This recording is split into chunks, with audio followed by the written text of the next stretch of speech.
নমস্কার বন্ধুরা, আমি সুবর্ণা। তোমরা সবাই কেমন আছো? আশা করি খুব খুব ভালো আছো। আমার চ্যানেলে আর নতুন একটা ব্লগে অনেক অনেক ওয়েলকাম।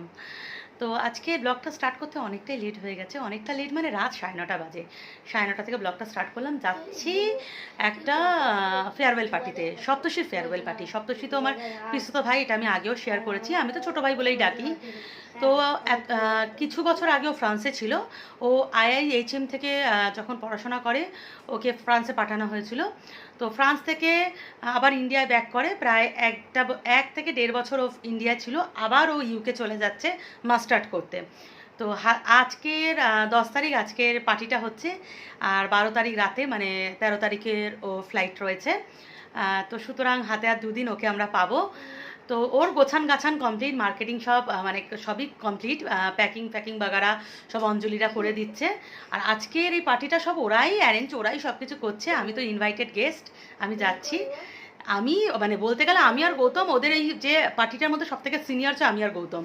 মানে সেই অনুযায়ী আমাদের হাতে ইনভাইট না করাই উচিত, কিন্তু এই জুনিয়র গ্রুপটা কোনো জিনিসে আমাদের বাদ দেয় না, এতটাই ভালোবাসে। তাই হয়তো আমাকে আর গৌতমকে রেখেছে আমাদের, ওদের ভালোবাসার জন্য আজকে আমরা ইনভাইটটা পেয়েছি। তো আর সপ্তর্ষির জন্যও আমি একটা ছোটোখাটো গিফট নিয়ে এসেছি। ভুটু আর উৎসাহ এত বকছে, আমি কনসেন্ট্রেট করতেই পারছি না। এখন তো এমনিও ভিডিও করতে পারি না, কি বলবো জানি না। দুজনে আমার সামনে যা যা করছে অঙ্গভঙ্গি, কি বলবো। তো সপ্তর্ষির জন্য আমি একটা গিফট এনেছি, কারণ আবার কবে ভাইয়ের সাথে দেখা হবে জানি না। ও তো প্রায় 4-5 বছরের জন্য চলে যাচ্ছে। আর আমার যা বর্তমান শরীরের অবস্থা, লাইফ এখন তো জীবন ক্ষণস্থায়ী, কখন কি হয়ে যায়। তার জন্যে আজকের এই মুমেন্টটা খুব ভালোভাবে কাটাবার আমার ইচ্ছা আছে। তো এখন যাচ্ছি, আর ওকে কি দেবো সেটাও তোমাদের সাথে শেয়ার করছি। চলো দেখো। পর পর অনুষ্ঠান বাড়ি রয়েছে। আজকের যাচ্ছি সপ্তর্ষির ফেয়ারওয়েল পার্টিতে। কালকে শম্ভুদার মেয়ের জন্মদিন রয়েছে। তো গতকাল জুডিওতে গেছিলাম, জুডিও থেকে সবার গিফট কিনে এনেছি। আর এইটা সপ্তর্ষির জন্য কিনে এনেছি। জানি না ওর কেমন লাগবে, ও অবশ্যই এই ধরনের জিনিসই পরে। এটা একটা টি শার্ট, টিসই বলে না বাবা এগুলোকে? হুম, এই দেখি ওর কেমন কি লাগে। এই জুডিও থেকে এটা এনেছি, আর তোমরাও বলো কেমন হয়েছে এটা।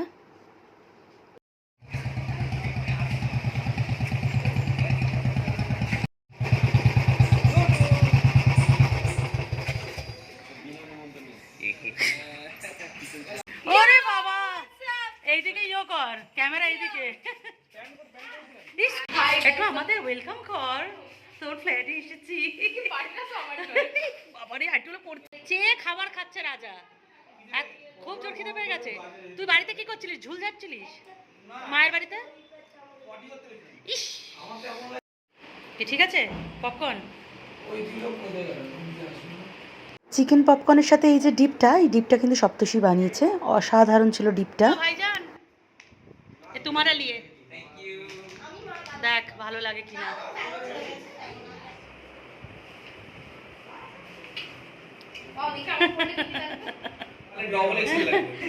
না এটা হয়ে যাবে, এটা বড়ই আছে, হয়ে যাবে।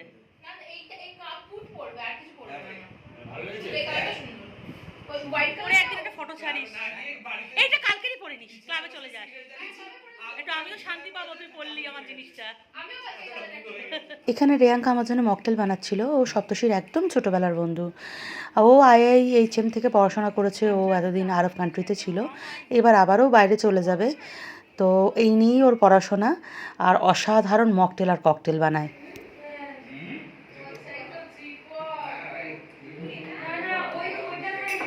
তুই কি এবার এটা নিয়ে ট্রেন করছিস, মানে ট্রেনিংয়ে রয়েছিস? হয়ে গেছে এটা কোর্স? তুই কোথায় যাবি? তুই তো আমার মনে হচ্ছে আরব কান্ট্রিতে ছিলিস তো। আমি তো কাতারে ছিলাম। কাতারে ছিলিস, এবার আবার কোথায় যাবি তাহলে তুই? এবার এখন তো স্পেন। ও বাহ, দুই বন্ধু ভালো ভালো জায়গায় যাচ্ছিস বাবা। যুগ যুগ জিও। চল একটা কাম। বাবু শুধু যে মনের দিক থেকে ভালো মানুষ তা কিন্তু নয়, সব দিক থেকেই ভালো মানুষ। না কোনো দিন ড্রিঙ্কস করেছে, না কোনো দিন সিগারেট খেয়েছে, না তিরাঙ্গা পান, এমনকি কোনো নেশা বলতে কিছুই করে না।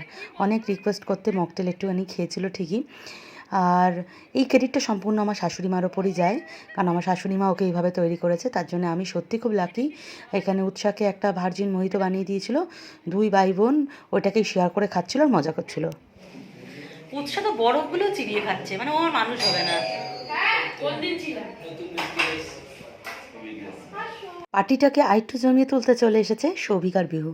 সৌভিক যেহেতু আছে, পার্টিটা আজকে জমে যাবে। এখন যে কোনো অনুষ্ঠান কেক ছাড়া কিন্তু একদম অসম্পূর্ণ। কেক কাটিং ছাড়া কোনো অনুষ্ঠান সফলই হয় না। তো কেকটা আনিয়েছিল অঞ্জলি। কেক নিয়ে সমস্ত চিন্তা ভাবনা ছিল অঞ্জলির, আর বানিয়েছে হচ্ছে পূজা। কেকটা দেখতে যতটা সুন্দর, খেতে কিন্তু অনেক বেশি টেস্টি ছিল।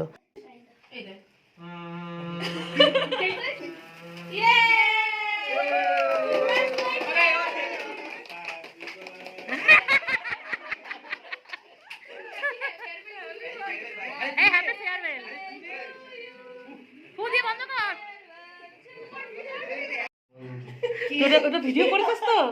ওটা আমাকে দিবি, হ্যাঁ, ভিডিওগুলো ওইভাবে। সবাই খুশ আছে। বাবা কি বাজে গন্ধ হয়ে গেছে।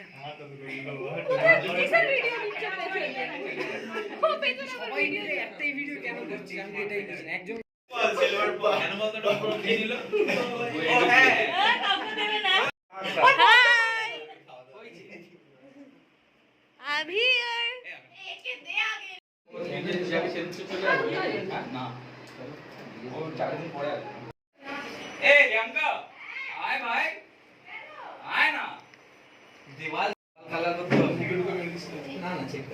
এবার তো সেট কাটে সরে যাবে।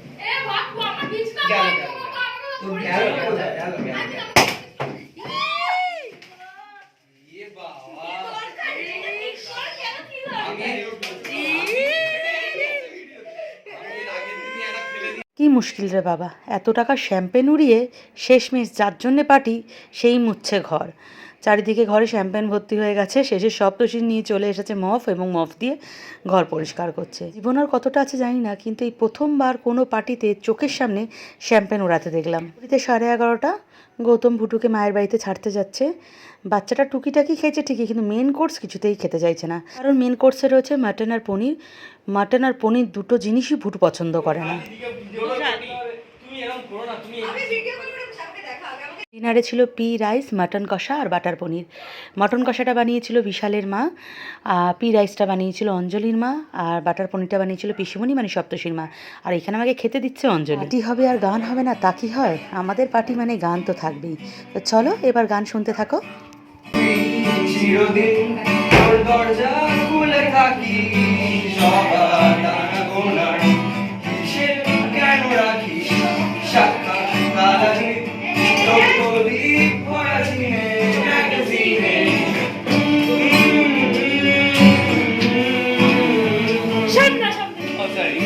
ওদিকে চলে যান, ওখানে কি বল?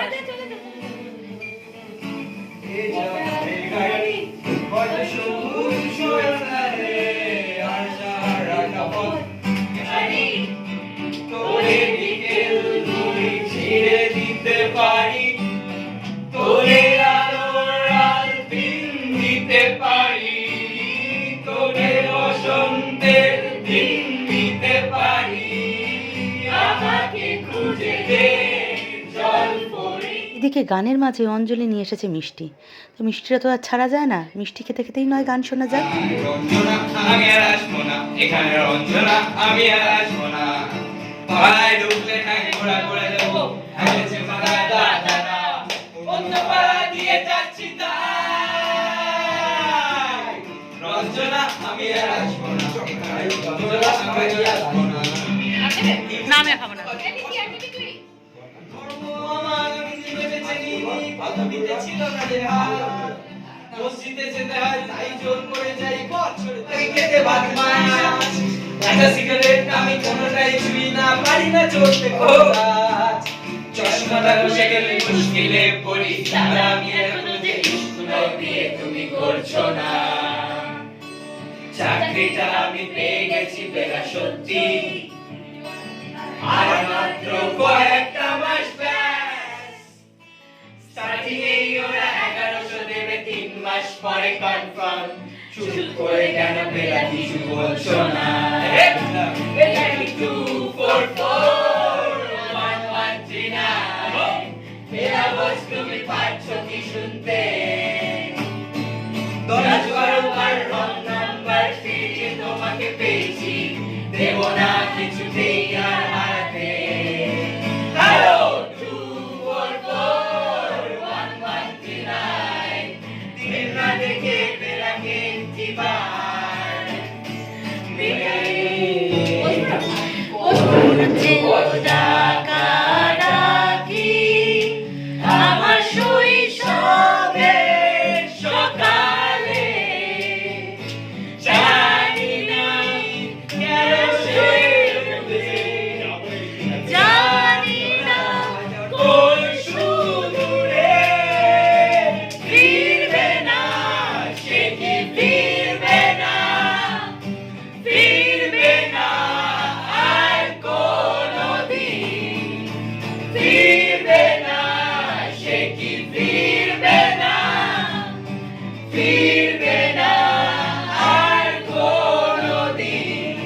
रुक जा जरा তুমি কেন বোঝো না তোমাকে ছাড়া আমি অসহায় আমার সবটুকু ভালোবাসা তোমায় ঘিরে আমার অপরাধ কালকে পাঁচটা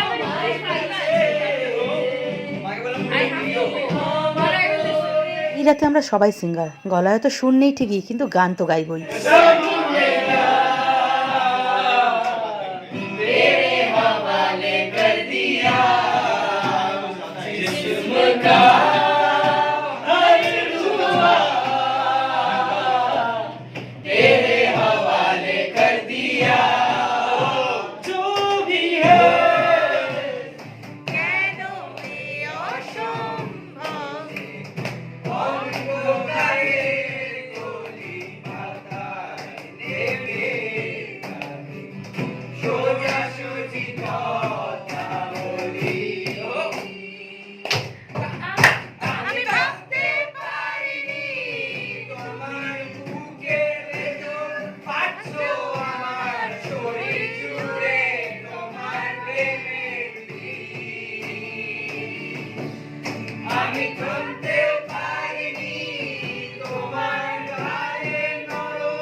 অনেক উইশ করে যাচ্ছি যাতে ও অনেক জীবন পথে দাঁড়ায়। হ্যাঁ, ও যা ভোলা ভালা, ওকে ছেড়ে আমাদেরও খারাপ লাগবে। তো যাই হোক, ও জীবনে তো উন্নতি করতেই হবে। তখন চলে যাচ্ছে, আমার মেয়ে তো থাকার ইচ্ছে, কিন্তু কালকে মেয়ের পরীক্ষা, আমার যেতেই হবে। চলো টাটা ভাই, বাই। ওরা মনে হচ্ছে যাবে কেউ আমাকে ছাড়তে। রাহুল আমাকে ছাড়তে যাচ্ছে, আর বিশাল গৌতম আর মেয়েকে, ভাগ্যিস এরা আছে। নিচ্ছন রাস্তার নীরবতা ভেদ করে বুলেটের আওয়াজে বিশাল এগিয়ে চলেছে, পিছনে আমি আর রাহুল। না আবার কবে এইভাবে একসাথে বসে সময় কাটাবো। হ্যাঁ, নিশ্চয়ই সময় কাটাবো, পার্টি হবে, কিন্তু একটা মেম্বার কম থাকবে, কারণ সপ্তর্ষি সেই বিদেশে ইউকেতে পড়ে থাকবে। তো যাই হোক, আবেগী মন অনেক কিছুই চিন্তা ভাবনা করে যখন আবেগপ্রবণ হয়ে যায়। তারাই একটা ছোট্ট বন্ধুদের গ্রুপ ছিল, সপ্তর্ষি, মেহা, অঞ্জলি, রাহুল, বিশাল ছোট। চাকরি সূত্রে সেই বন্ধুত্বের বাঁধনের গিট আস্তে আস্তে খুলে যাচ্ছে, সবাই যে যার মতো সেটেল হয়ে যাচ্ছে, গ্রুপটা আস্তে আস্তে ছোট হয়ে যাচ্ছে, একদম ভালো লাগছে না। ফ্রেশ হয়ে গেছি, ঘড়িতে রাত 2টো। উৎসা মশারি গুজছে, গৌতম শুয়ে পড়েছে, এই গৌতমবাবু একদম কম্বল মুড়ি দিয়ে শুয়ে পড়েছে। আর আমি একটু তোমাদের সাথে কথা বলে ভিডিওটা এন্ড করি। তো মজা, আনন্দ, খাওয়া দাওয়া সবই তো ছিল, তার মধ্যে একটা ইমোশনাল মুভমেন্টও ছিল। যখন মানে বেরিয়ে আসছি, যে বাড়ি যাচ্ছি বলে, তখন সপ্তর্ষি হঠাৎ দৌড়ে এসে গৌতমকেও দাদামণি বলে। যেহেতু সপ্তর্ষি আমার থেকে আমি গৌতমের থেকে ছোট, আমার থেকে সপ্তর্ষি অনেক ছোট, মানে অনেক অনেক ছোট। তো সেই ক্ষেত্রে গৌতমকে জড়িয়ে ধরে দাদামণি বলে জড়িয়ে ধরেছে, সেই মুভমেন্টটা সত্যি একটা খুব ইমোশনাল মুভমেন্ট, আমাকে জড়িয়ে ধরেছে। হ্যাঁ, তো বেশ ওর চোখটা ছলছল করছে পুরো। আবার কবে দেখা হবে 5-6 বছর পর, সবাই কিরাম থাকবো 5-6 বছরে, আগামী 5-6 বছরে কেউ কিছুই জানি না। তো যত রাত বাড়ছিল একটা ইমোশনাল মুভমেন্ট তৈরি হচ্ছিল, গানের ছন্দে এমনি মন ভিজে যাচ্ছিল এক একটা গানে। তো সব মিলে বেশ ভালো ছিল গান, হইচই সবটাই বলবো। আর উৎসার যদি পরীক্ষা না থাকতো হয়তো আরেকটু সময় কাটাতাম, যেহেতু উৎসা ম্যাডামের পরীক্ষা বলছি, ও স্কুল, পরীক্ষাটা বলা ভুল, পরীক্ষা তো 17 তারিখ থেকে, স্কুলটা যদি না থাকতো, আর কালকেরই যেহেতু ওর লাস্ট ডে, তারপর ও স্টাডি লিভ পাবে, সুতরাং কালকে স্কুলে যেতেই হবে। তার জন্য অনেকক্ষণ ধরে বলছি চল বাবু বাড়ি চল, ও তো আর আসতেই চাইছে না। গান যেহেতু সৌভিক দাদা গান গাইছে, আর তার মধ্যে এবার তো নতুন এডিশন হয়েছে বিহুর ফার্স্ট গান শুনলো উৎসাহ, আমি তো বিহুর গান আগেও শুনেছি। তো সে মেয়ে তো কিছুতেই উঠে আসতে চাইছে না, বলছে না আমি সকালবেলা উঠে যেতে পারবো, আর একটু গান শুনতে দাও। আর অঞ্জলির যে রুমে আমরা হইচই করছিলাম, পাশের রুমটা ফাঁকা ছিল, ওই রুমে একটা খাট ছিল, গৌতম তো সেই খাটে গিয়ে ঘুম দিয়ে দিয়েছে। গৌতম চোখ মুখ আর প্রায় ফুলিয়ে নিয়েছে, 1-1.5 ঘন্টা ঘুমিয়ে নিয়েছে। রাজা অনেক আগেই বেরিয়ে গেছিলো। তো ওভারঅল আজকের দিনটা খুব ভালো কাটলো।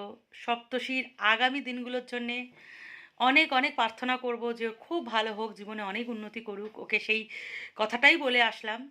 হ্যাঁ, যেন ও খুব ভালো থাকে, জীবনে অনেক অনেক উন্নতি করে, যা মানে একটা বাইরে গিয়ে পড়াশোনা করছে, একটা ব্রাইট ফিউচার আশা করি ওর তো হবেই। তো তোমরা একটুখানি ওর জন্যে মানে প্রার্থনা করো যে জীবনে অনেকটা উন্নতি করতে পারে, দূর দেশে গিয়ে যেন খুব ভালো থাকতে পারে, সব কিছু অ্যাডজাস্ট করে থাকতে পারে। আগে অবশ্য ও কাটিয়ে এসেছে স্পেনে, কিন্তু স্পেনে বলছি, France, sorry sorry sorry sorry France. তো এবার যাচ্ছে ইউকে, একটা অন্য জায়গায়। আর ও একটু নরম প্রকৃতির মানুষ, ভীষণ নরম।